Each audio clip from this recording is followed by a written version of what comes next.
नमस्ते, money capital channel में आप सबका स्वागत है। तो आज हम इस वीडियो में सुदर्शन केमिकल इंडस्ट्रीज़ लिमिटेड इस कंपनी का जो शेयर है उसके बारे में फुल एनालिसिस करने वाले हैं और इसमें हम कंपनी के रिलेटेड सभी इंपॉर्टेंट डाटास के बारे में इंफॉर्मेशन देखने वाले हैं, जिसमें कंपनी कौन से बिजनेस सेगमेंट में काम करती है, प्रॉफिट एंड लॉस स्टेटमेंट में कंपनी का जो परफॉर्मेंस और नेट प्रॉफिट है वो कंपनी कैसा डिलीवर कर रही है, इसके बाद बैलेंस शीट में कंपनी के ऊपर कितना बोरोइंग्स है और उसके साथ ही में कंपनी के पास कितने रिजर्व है वो हम देखेंगे। साथ ही में cash flows, debtor days, inventory days और कंपनी का जो शेयर होल्डिंग पैटर्न है, इन सब के बारे में हम स्टेप टू स्टेप इन्फॉर्मेशन देखेंगे और उसके बाद ही हमें पता चलेगा कि सुदर्शन केमिकल इंडस्ट्रीज़ ये कंपनी किस तरह का करंट ग्रोथ कर रही है और हमें इस कंपनी में कैसी इन्वेस्टमेंट करनी चाहिए। तो कंपनी के रिलेटेड जो इंपॉर्टेंट डाटाज है उसमें सबसे पहले हम कंपनी का जो बिजनेस का सेगमेंट है उसके बारे में इंफॉर्मेशन देखते हैं। तो सुदर्शन केमिकल इंडस्ट्रीज़ ये कंपनी तो वाइड रेंज ऑफ ऑर्गेनिक और उसके साथ ही में इनऑर्गेनिक पिगमेंट्स, इफेक्ट पिगमेंट्स इसकी मैन्युफैक्चरिंग और सेलिंग कंपनी है और साथ ही में ये company pollution control equipment, size reduction equipment और ग्राइंडिंग इक्विपमेंट जो कि इंडस्ट्रियल एप्लीकेशन के लिए लगता है उसका मैन्युफैक्चरिंग भी करती है। तो ग्लोबली अगर हम देखेंगे तो थर्ड लार्जेस्ट पिगमेंट्स प्रोड्यूसर एक कंपनी है और डोमेस्टिक मार्केट में अगर हम देखेंगे तो इस कंपनी का पिगमेंट में लगभग 35% का शेयर है, जो कि इस कंपनी के बिजनेस को बहुत ही अच्छा बनाता है। तो ओवरऑल कंपनी के रिलेटेड इन्फॉर्मेशन देखने से पता चलता है कि ये कंपनी केमिकल सेक्टर में जो पिगमेंट सेगमेंट है उसमें काम करती है और केमिकल सेगमेंट में अगर हम देखेंगे तो बहुत ही अच्छे कंपनी रिटर्न देती है, जो कि हमें ये कंपनी भी आने वाले समय में दे सकती है। तो कंपनी का जो बिजनेस है वो केमिकल सेगमेंट में जो कि एक ग्रोइंग बिजनेस है, लेकिन इसके साथ ही में कंपनी के परफॉर्मेंस और कंपनी के फंडामेंटल कैसे वो भी हमें देखना पड़ेगा। और इसीलिए सबसे पहले हम कंपनी का स्टॉक का पी रेशियो देखेंगे जो कि 48.6 है। तो एक ठीक ठाक वैल्यूएशन पर कंपनी का शेयर अभी ट्रेड कर रहा है। और इसके बाद अगर हम कंपनी का ROC देखेंगे तो 12.8% और कंपनी का ROE 16.5% है। तो ROC और ROE दोनों में कंपनी अच्छा परफॉर्मेंस कर रही है। और उसके बाद हम कंपनी का प्रॉफिट एंड लॉस स्टेटमेंट के बारे में इंफॉर्मेशन देखते हैं, जिसमें हम पिछले 6 सालों का कंपनी का डाटा देखेंगे और उसमें सबसे पहले हम कंपनी का सेल्स देखेंगे, जिसमें मार्च 18 में कंपनी ने 1329 करोड़ का सेल्स किया था, जो कि इसके अगले साल ये बढ़कर 1500 करोड़ का हुआ, इसके अगले साल बढ़कर 1700 करोड़ का हुआ, इसके बाद मार्च 21 में बढ़कर 1800 करोड़, मार्च 22 में बढ़कर 2200 करोड़ और अभी ट्रेलिंग 12 मंथ्स में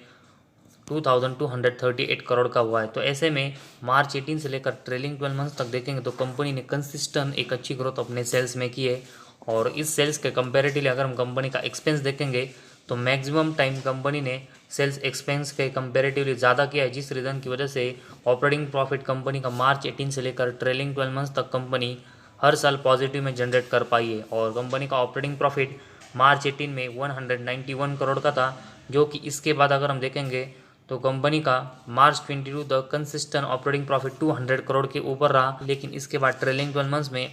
कंपनी का जो ऑपरेटिंग प्रॉफिट है वो हमें और यहाँ से गिरते हुए देखने को मिला। तो पिछले एक साल में कंपनी का ऑपरेटिंग प्रॉफिट है उसमें थोड़ी सी हमें गिरावट देखने को मिली है। तो ओवरऑल मार्च 18 से लेकर ट्रेलिंग 12 मंथ्स तक देखेंगे तो कंपनी का ऑपरेटिंग प्रॉफिट है उसमें कंपनी ने एक अच्छी ग्रोथ की है। सिर्फ अभी ट्रेलिंग 12 मंथ्स में थोड़ा सा कंपनी का ऑपरेटिंग प्रॉफिट खराब हुआ है। और उसके बाद ऑपरेटिंग प्रॉफिट मार्जिन के बारे में इंफॉर्मेशन देखेंगे, जो कि मार्च 18 में 14% का था, जो कि इसके अगले साल 13%, इसके अगले साल 15%, इसके अगले साल 16%, इसके अगले साल फिर से 13%, लेकिन अभी ट्रेलिंग 12 मंथ्स में ये 10% के नीचे आया है, जो कि मार्च 18 से लेकर अभी तक हम मार्च 22 तक देखेंगे तो कंसिस्टेंट कंपनी का ऑपरेटिंग प्रॉफिट मार्जिन 10% के ऊपर था, वो अभी हमें ट्रेलिंग 12 मंथ्स में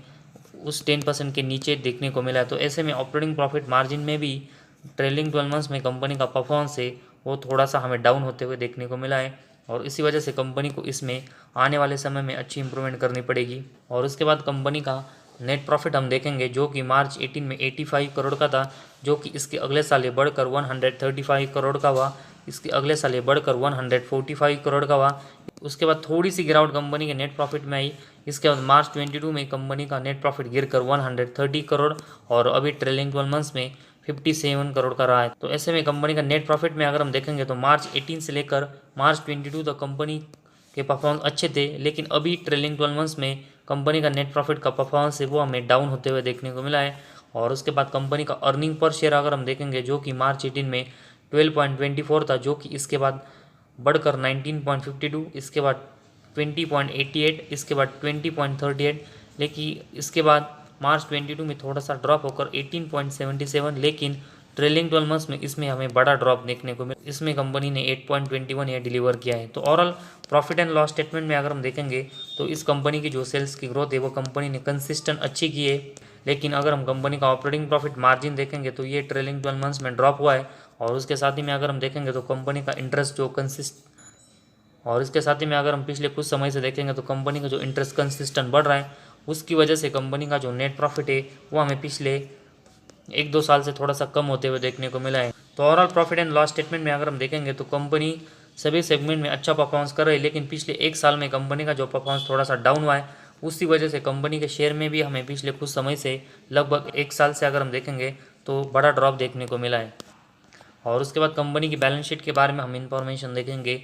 जिसमें सितंबर 22 में अभी 788 करोड़ की कंपनी के रिजर्व है, और कंपनी के जो रिजर्व मार्च 18 में 426 करोड़ के थे, जो कि अभी लगभग डबल के सितंबर 22 में हुए। तो कंपनी ने अपने रिजर्व में एक अच्छी ग्रोथ की है, और उस रिजर्व के कंपेरेटिवली अगर हम कंपनी का बोरोइंग्स देखेंगे, मार्च 18 में ये 431 करोड़ का था, जो कि अभी लगभग 1000 करोड़ के आसपास गया है। तो इस कंपनी का जो बोरोइंग्स है वो कंसिस्टेंट बढ़ रहा है और इसी वजह से अगर हम देखेंगे तो कंपनी के प्रॉफिट एंड लॉस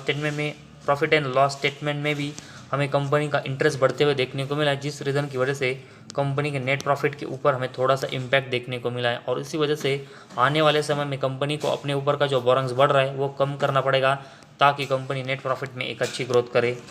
तो फिलहाल कंपनी की जो बैलेंस शीट है उसमें कंपनी के जो रिजर्व है उसके कंपैरेटिवली कंपनी के ऊपर ज़्यादा बोरोइंग्स है, जो कि इस कंपनी को थोड़ा सा अनस्टेबल बना रहा है।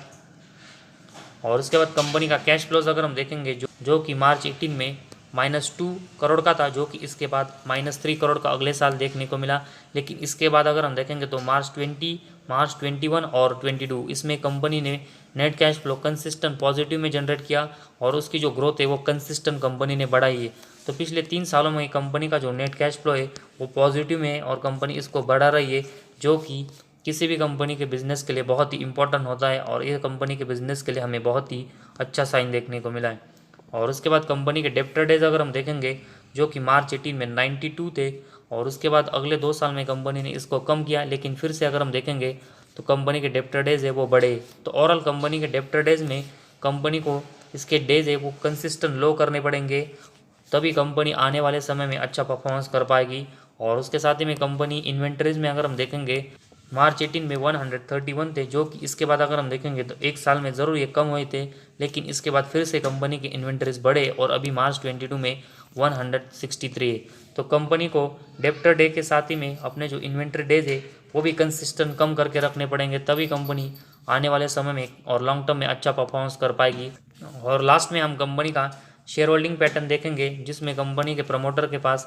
35.82% की हिस्सेदारी है, और पिछले अगर हम 1-2 साल से देखेंगे तो कंपनी में प्रमोटर की हिस्सेदारी कंसिस्टेंट कम हो रही है। और एफआईज की इन्वेस्टमेंट दिसंबर 22 में अभी 2.81% है, जो कि अगर हम पिछले 1-1.5 साल से देखेंगे तो इनकी भी जो इन्वेस्टमेंट है वो इस कंपनी में कम हो रही है। और इनके कंपेरेटिवली अगर हम डीआईएस की इन्वेस्टमेंट देखेंगे तो दिसंबर 22 में अभी 14.33% है, और पिछले 1-2 साल से अगर हम देखेंगे तो कंसिस्टेंट डीआईएस अपनी इन्वेस्टमेंट है वो इस कंपनी में बढ़ा रही है। और इसके कंपेरेटिवली पब्लिक के पास अगर हम देखेंगे तो इस कंपनी की 47.05% की हिस्सेदारी है। तो कंपनी की मेजॉरिटी स्टेक पब्लिक के पास है, उनके कंपेरेटिवली प्रमोटर के पास कम हिस्सेदारी है, जो कि इस कंपनी को